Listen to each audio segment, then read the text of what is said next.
අයිබෝවන් අද අපි මේ පැහැදිලි කිරීමෙන් කතා කරන්න යන්නේ ඇත්තටම හරිම ගැඹුරු ඒ වගේම අපේ ජීවිතවලට ගොඩක් කිට්ටු මාතෘකාවක් ගැනයි ඒ තමයි මනුෂ්‍යත්වයේ වැටීම සහ අවසාන ගැලවීම පිළිබඳ බයිබල් කතාන්දරය. බයිබලයේ ගැන මූලික කරුණු හොයන අලුත් කෙනෙකුට වුණත් හරිම ලේසියෙන් තේරුම් ගන්න පුණුවන් විදිහට තමයි අපි මේ දේවල් පෙළගස්වලා තියෙන්නේ. ඉතින් අපි ඉක්මනටම මේ කතාවට පිවිසෙමු. අද අපේ ගමන යන්නේ මෙන්න මේ පියවර ඔස්සේ. 1. විශ්වය තුල පාපයේ ආරම්භය. 2. සාතාන්ව විනාශ නොකලේ ඇයි? 3. ඒදනුවිනේ ඛේදවාචකය සහ නිදහස් කැමැත්ත. 4. කුරුසිය පෙන්වා දුන් පූජාවන්. 5. කුරුසිය මත ඔප්පු ආදරය සහ 6 වෙනුව සම්පූර්ණ ප්‍රතිෂ්ඨාපනය. හරි. පළවෙනි කොටස විශ්වය තුල පාපයේ ආරම්භය. මෙතනදී අපි මුලින්ම තේරුම් ගන්න ඕන දේ තමයි මේ බයිබල් කතාව ඇත්තටම පටන් ගන්නෙ මනුෂ්‍ය ඉතිහාසයටත් ගොඩක් කලින් කියන එක. බයිබලයේ කියවන්න පටන් ගන්න අලුත් කෙනෙකුට ස්වභාවිකවම ඇතිවෙන ලොකු ප්‍රශ්නයක් තමයි මේ ලෝකෙට නපුර එහෙම නැත්නම් පාපය ආවේ කොහොමද කියන එක. මේකට උත්තරේ තියෙන්නේ මිනිස්සයා ළඟ නෙවෙයි ඉහළම තලයේ හිටපු ආත්මික ජීවියෙක් ළඟයි.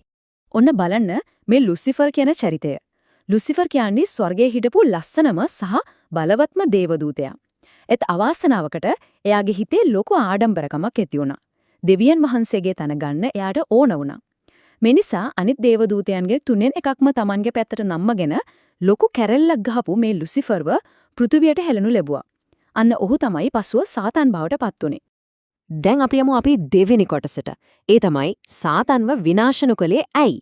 මේකෙන් අපිට ඊළඟට යන ලොකුම ප්‍රශ්නයකට මඟ පෑදෙනවා. දෙවියන් වහන්සේ ਸਰව බලධාරීන් නම් ක්ෂණිකවම යක්ෂයාව විනාශ කරන එක තමයි වඩා තර්කානුකූල කියලා අපිට හිතෙන්න පුරවන්නේ. හැබැයි මේ කතාවේ ඊට වඩා විශාල විශ්වීය නඩු විභාගයක් ක්‍රියාත්මක වුණා. ඒක කෙලින්ම සම්බන්ධ වෙලා තිබුණේ දෙවියන් වහන්සේගේ සැබෑ ස්වභාවය ගැනයි.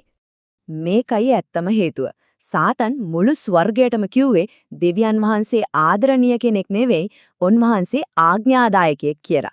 ඉතින් දෙවියන් වහන්සේ සාතන්ව වහාම විනාශ කළා නම් මොකද වෙන්නේ? අනිත් දේවදූතයන් දෙවියන් වහන්සේට කීකරු වෙන්නේ ආදරයට වඩා බිය නිසයි. ඒ කියන්නේ සාතන්ගේ සැබෑ කුරිරු ස්වභාවය මුළු විශ්වයටම කාලයත් සමග දැක ගන්න අරින්න දෙවියන් වහන්සේට සිද්ධ වුණා. තුන්වෙනි කොටස ඒදන් උයනේ ඛේදවාචකය සහ නිදහස් කැමැත්ත. අපි දැන් මිනිස්යාගේ මැවීම දෙසට හැරෙමු. ඒදන් උයනේදී තමයි මේ තෝරා ගැනීමේ අයිතිය එමත් නැත්නම් නිදහස් කැමැත්ත කියන සංකල්පය කරලියට එන්නේ. ඇයි දෙවියන් වහන්සේ මිනිස්යන්ට නිදහස් කැමැත්ත දීමේ අවධානම ගත්තේ කියලා මේකෙන් අපූර්වට පැහැදිලි වෙනවා. අපේ දිනදා ජීවිතයේ තීරීම් ගැනම පොඩ්ඩක් හිතලා බලන්නකෝ. අපි යාළුවෙක් හෝ සහකරුවෙක් තෝරා ගන්නකොට ඒ අය අපිට බලහත්කාරයෙන් ආදරය කරනවාට අපි කැමතිද? නෑ නේද? ක්‍රමලේඛනය කරපු රොබෝ කෙනෙකුට Tamanව හදපු කෙනාට සැබෑවටම ආදරය කරන්න බෑ. සැබෑ ආදරය කියන්නේ කවදාවත් බලෙන් ලබාගත හැකි දෙයක් නෙවෙයි. එය ස්වේච්ඡාවෙන්ම ඇතිවිය යුත්තක්. ඒ දනුවනේ තිබුණු ඒ ගහ හුදෙක් පක්ෂපාතීත්වය මෙන බලන පරීක්ෂණයක් විතරයි. එතන සිදු වූ ලොකුම ඛේදවාචකය තමයි සර්පයෙක් විදියට ආපු සාතාන්ගේ බොරුවට රැවටිලා ඒ ගෙඩිය කෑමෙන් මිනිස්සයා Tamanට තිබුණු ප්‍රතිවිය යතුරු කරලා හතුරාට බාර දීම. ඒකෙන් මුළු ලෝකෙම මේ විශ්වීය යුද්ධයේ ප්‍රාණියපකරුවෙක් බවට පත් වුණා. හතරවෙනි කොටස කුරුසිය පෙන්වා දුන් පූජාවන්. මේ වැටීමෙන් පස්සේ පැරණි ගිවිසුම තුලින් අපිට යම් චාරිත්‍ර වාරිත්‍ර හඳුන්වා දෙනවා. බැලු බැල්මට මේවා ටිකක් අමුතුයි වගේ පේන්න පුළුවන්. පැරණි කාලේ තිබුණු සත්ව පූජාවන් කියන්නේ නිකන් හිස් චාරිත්‍රයක් නෙවෙයි. ඒවා කෙලින්ම අනාගතයේ සිදුවෙන්න යන දේ පෙන්වන දෘශ්‍ය ආධාරකයක්. හරියටම කිව්වොත් අනාගතයේදී ලෝකේ පාපය වෙනුවෙන් පූජා වෙන්න යන දෙවියන් වහන්සේගේ බැටළු පැටවා වන යේසුස් වහන්සේ ගැන පෙන්වන චිත්‍රපට පූර්ව ප්‍රචාරක පටයක්.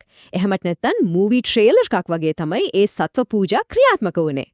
මේ සමස්ත කතාන්දරය දෙස එකවර බලුවොත් ලුසිෆර්ගේ වැටීමේ ඉඳලා කුරුසියේ මරණය දක්වා මේ හැම දෙයක්ම කොහොමද එකට සම්බන්ධ වෙන්නේ කියලා පැහැදිලි වෙනවා. දෙවියන් වහන්සේගේ මේ මුදවා ගැනීමේ මෙහියුමක් ක්ෂණික තීරණයක් නෙවෙයි. ඒ අවසාන විසඳුමට බොහෝ කලකට පෙර ඉතා සූක්ෂම ලෙස සැලසුම් කරපු එකක්. පස්වෙනි කොටස කුරුසිය මත ඔප්පුව ආදරය. මේ දෙවන්ත කතාන්දරයේ උච්චතම අවස්ථාව සම්පූර්ණයෙන්ම කේන්ද්‍රගත වෙන්නේ ක්‍රිස්තුස් වහන්සේගේ කුරුසියේ මරණය මතයි.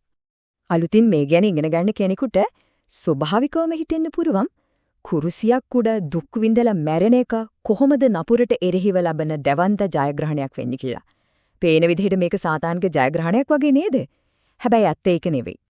මේ ජයග්‍රහණය පියවර 3කින් අපිට පැහැදිලි කරගන්න පුළුවන්. පළමුව ප්‍රාණ ඇපකරුවන් නිදහස් කිරීම සඳහා යේසුස් වහන්සේ තමන්ගේ ජීවිතයෙන් වන්දිය ගෙව්වා.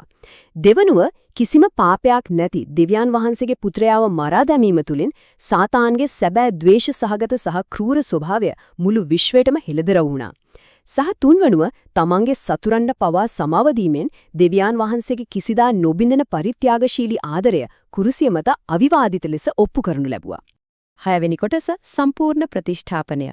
අවසාන වශයෙන් මේ පැහැදිලි කිරීම තුලින් අපි බලන්නේ මේ දැවැන්ත විශ්වීය ගැටුම එහි අවසාන විසඳුමට ළඟා වෙන්නේ කොහොමද සහ එය සමස්ත මනුෂ්‍යත්වයටම අදහස් කරන්නේ කුමක්ද කියන එකයි. මේ ගැඹුරු බයිබල් පදයෙන් අවධාරණය කරන්නේ මනුෂ්‍යත්වයේ පව කරපයේ මොහොතේම සර්පයාව සම්පූර්ණයෙන්ම පරාජය කරලා මැවිල්ල යථා තත්වයට පත් කරන ගැලවුම් කරුවෙකු ගැන දෙවියන් වහන්සේ වහාම පොරොන්දු වුණු බවයි.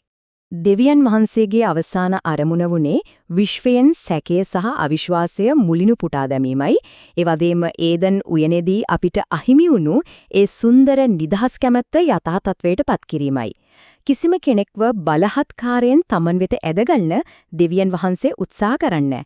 ඒ වෙනුවට ස්වේච්ඡාවෙන් උන්වහන්සේගේ ආදරය වෙත ආපසු එන්න කියලා උන්වහන්සේ හැමෝටම ආරාධනා කරනවා. අපි මේ වැඩසටහන අවසන් කරන්න යන්නේ ඊට කලින් ආදරය සහ තෝරා ගැනීම පිළිබඳ මේ අවසාන සිතුවිල්ල ගැන පොඩක් හිතලා බලන්න.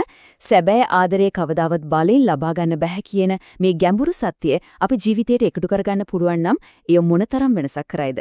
මේ තොරතුරු තුලින් මේ ගැඹුරු මාතෘකාව ගැන පැහැදිලි අවබෝධයක් ලැබෙන්නට ඇතැයි කියමා විශ්වාස කරනවා. මේ කතාන්දරය ගැන තවදුරටත් සොයා බලන්නට මෙයක් කදිම ආරම්භයක් වේවි.